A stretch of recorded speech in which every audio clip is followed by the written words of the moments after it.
Hello అందరికీ నమస్తే అండి. నేను మీ శ్రావణి. ఈరోజు 9వ అధ్యాయం చదువుదాము. కార్తీక పురాణంలో విష్ణు పార్షద యమదూతలు వివాదము.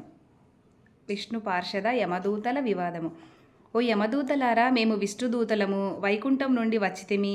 మీ ప్రభువగు యమధర్మరాజు ఎటువంటి పాపాత్ములను తీసుకొని రమ్మని అనును అని మమ్మల్ని పంపారని ప్రశ్నించిరి.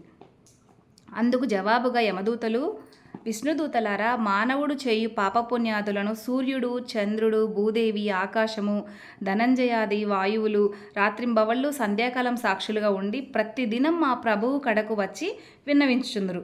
మా ప్రభువులు వారి కార్యకలాపములను చిత్రగుప్తునిచే చూపించి ఆ మనుజుని అవసాన కాలమును మమ్ము పంపి వారిని రప్పించెదరు. పాపులు ఎటువంటి వారు వినుడు.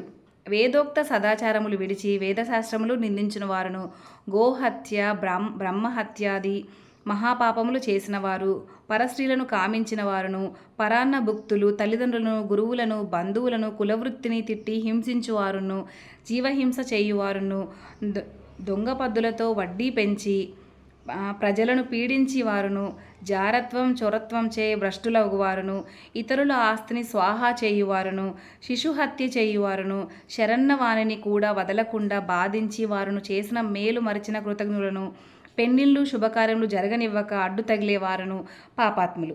వారు మరణించగానే తన కడకు తీసుకువచ్చి నరకమందు పడద్రోసి దండించుబుడని మా యమధర్మరాజు గారి ఆజ్ఞ. అది అటులుండగా ఈ ఆజామిలుడు బ్రాహ్మణుడై పుట్టి దురాచారములకైనను కులభ్రష్టుడై జీవహింసలు చేసి కామాంధుడై వావి వరుసలు లేక సంచరించిన పాపాత్ముడు.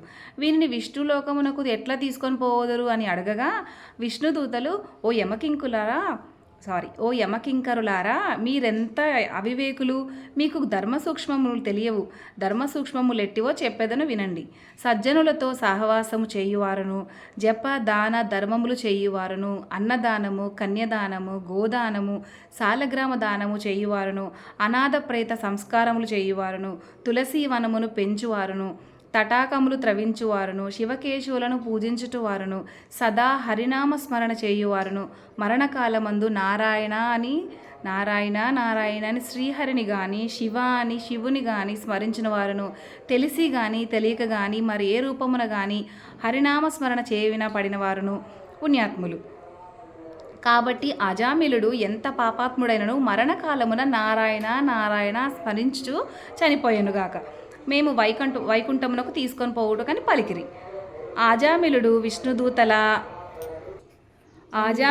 విష్ణుదూతల యమదూతల సంభాషణలు ఆలకించి ఆశ్చర్యముంది.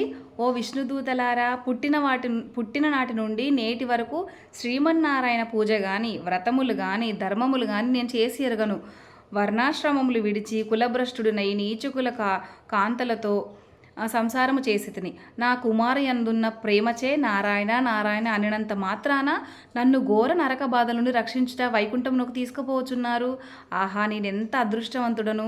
నా పూర్వజన్మ సుకృతము, నా తల్లిదండ్రుల పుణ్యాలే నన్ను రక్షించాయి అని పలుకుచు సంతోషముగా విమానం ఎక్కి వైకుంఠమునకు ఎగెను.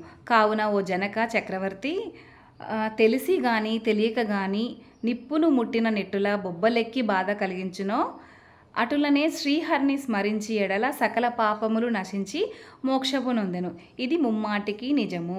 ఇట్లు స్కాంద పురాణాంతర్గత వశిష్ఠ ప్రోక్త కార్తీక మహత్య మండలి నవమాధ్యమును 9వ అధ్యాయము పారాయణము సమాప్తము.